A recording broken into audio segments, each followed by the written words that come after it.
Assalamualaikum warahmatullahi wabarakatuh. Saya Febrian Sawari Sandi, mahasiswa YDN Madura, Prodi Bimbingan Konseling Pendidikan Islam. Saya kelas B.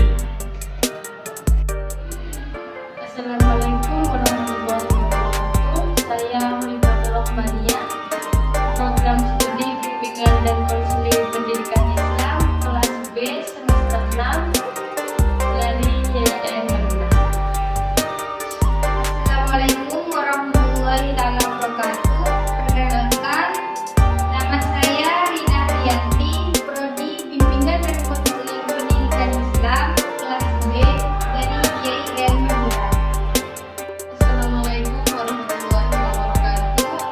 Saya Ilvi Nurdiana, kelas B, Prodi BKPI YIN Madura semester 6.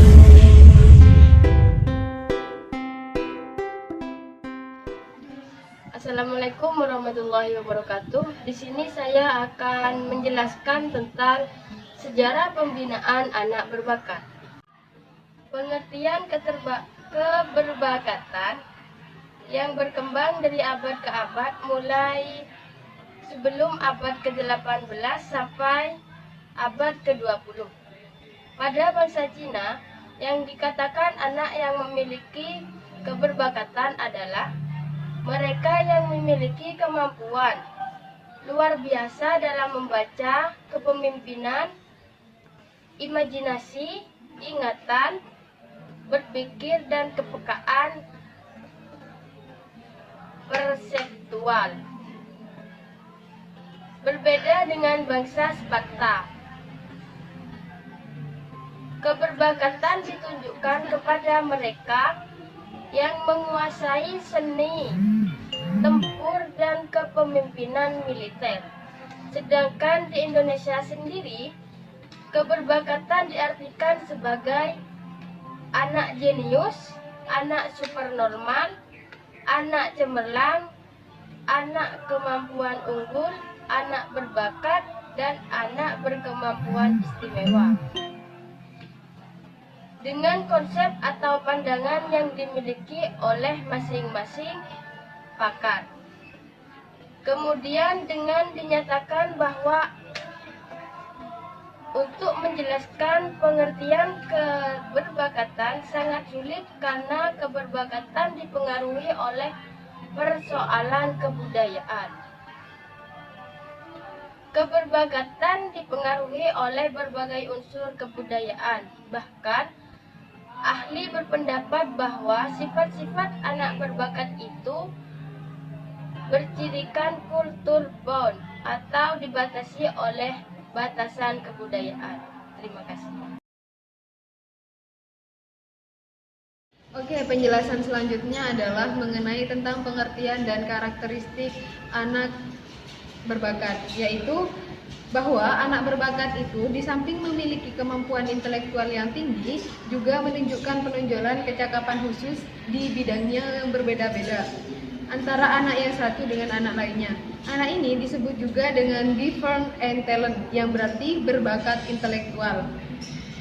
Namun, seiring berjalannya waktu, pengertian keberbakatan dalam pengembangannya telah mengalami berbagai perubahan, dan kini pengertian keberbakatan selain mencakup kemampuan intelektual tinggi, juga menunjukkan kepada kemampuan kreatif. Bahkan menurut Clark dan Lamconi Semniawan, kreativitas adalah ekspresi tertinggi keberbakatan.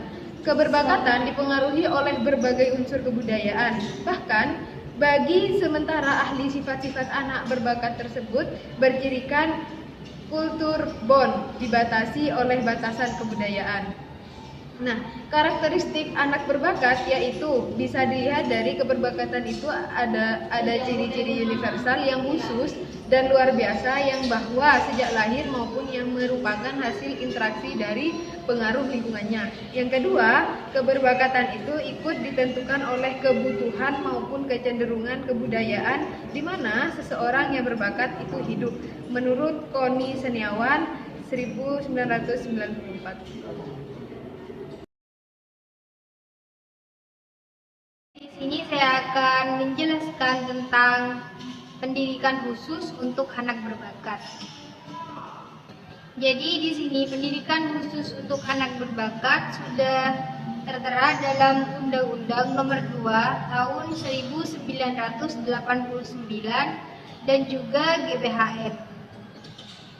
Di mana diantaranya yang pertama yaitu menyusun kurikulum pendidikan khusus anak berbakat dengan mengembangkan aspek biologis rasio, sosial, dan spiritual siswa secara integratif. Di mana model pendidikan yang dikembangkan adalah dengan mendirikan sekolah khusus. Yang kedua, mengingat anak berbakat bukan hanya anak yang unggul dari segi kecerdasan, tapi juga unggul dalam hal kesenian, maka pelayanan yang diberikan kepada anak berbakat tersebut yaitu khusus. Yang ketiga, siswa yang direkrut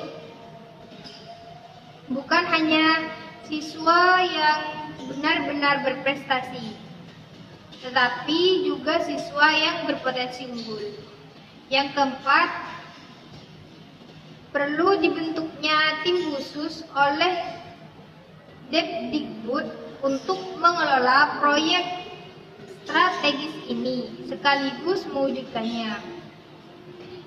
Yang kelima, penanganan atau pengelolaannya perlu dilakukan dengan menganut sistem desentralisasi. Yang terakhir yaitu melibatkan pihak swasta atau lembaga pendidikan, lembaga sosial maupun lembaga ekonomi untuk melibat dalam penanganan anak-anak yang berbakat. Sekian, terima kasih.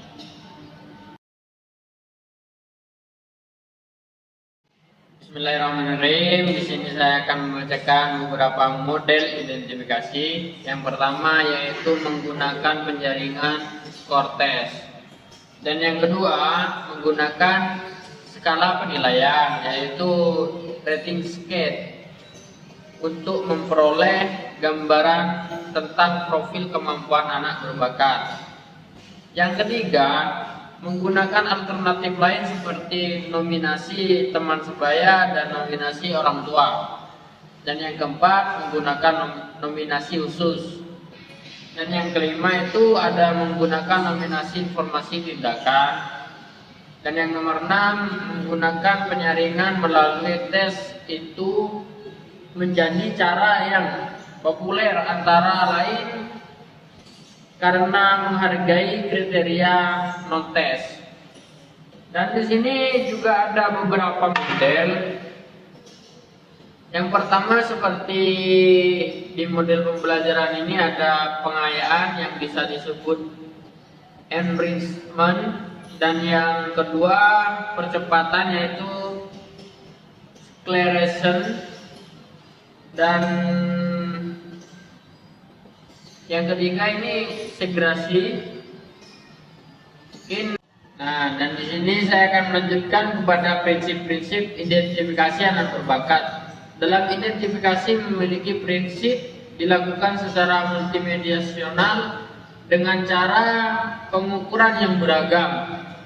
Mengukur bakat khusus, identifikasi potensi atau yang belum nampak dan belum tampil, belum kelihatan, kita bisa menggunakan identifikasi potensi ini. Dan serta mengukur aspek lain yaitu seperti perkembangan sosial dan emosional, minat dan motivasi. Dan di sini kita juga perlu harus mengetahui dalam prinsip identifikasi anak berbakat ini, perkembangan sosial sangat diperhatikan dan bagaimana emosional anak tersebut dan minat dari anak tersebut dan motivasi yang menjadi faktor pendukung bagi anak tersebut untuk menemukan bakat dari individu itu sendiri. Mungkin hanya itu saja dari saya, kurang lebihnya saya mohon maaf. Wassalamualaikum warahmatullahi wabarakatuh.